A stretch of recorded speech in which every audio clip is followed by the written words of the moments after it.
Hi, my name's Bill Harper. I'm a customer success specialist that works on Splunk AppDynamics.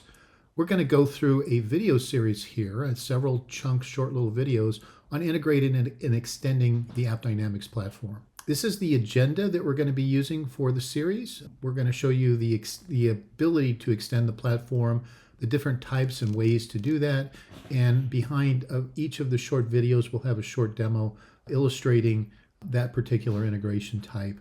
And then at the very end of the series, we'll give some closing thoughts. So extending Splunk AppDynamics.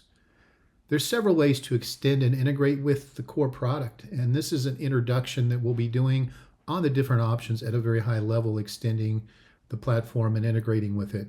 We'll give some examples as well as use cases of the integration types, and we'll close with a demo behind each of the sections showing an example of what we've just gone through in the slides. So integrating extensibility with Splunk AppDynamics, these are the different ways that you can do it. We have built-in integration modules, we have API integrations, webhook and alerting, we have an analytics API that you integrate into, and then we have the ability to extend our machine agent with an extension to bring in custom metrics.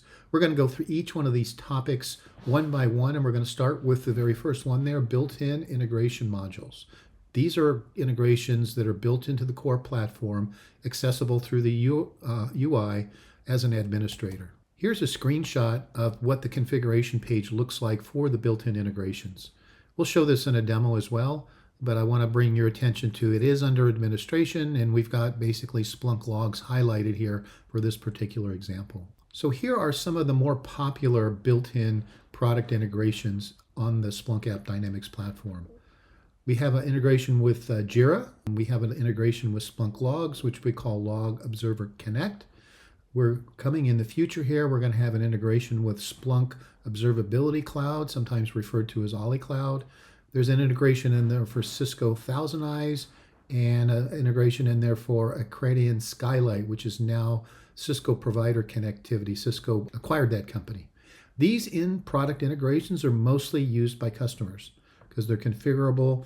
And they've got to have the other product, obviously, to join the two together in an integration.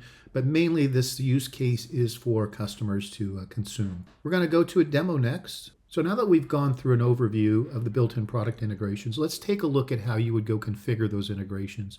You would basically go up here under Administration and go into the Administrator menu. You would go over to the tab that's labeled Integrations. And you can see across the top there all the different integration types that we covered in the slides. I didn't cover all of them in the slides, but there's several in here. This is for our studio, so you can iframe things in. This is the one I highlighted, Splunk Logs. Observability Cloud is one that is coming in the future. And I talked about Thousand Eyes as well. And we've got a couple of these integrations actually enabled on our platform here.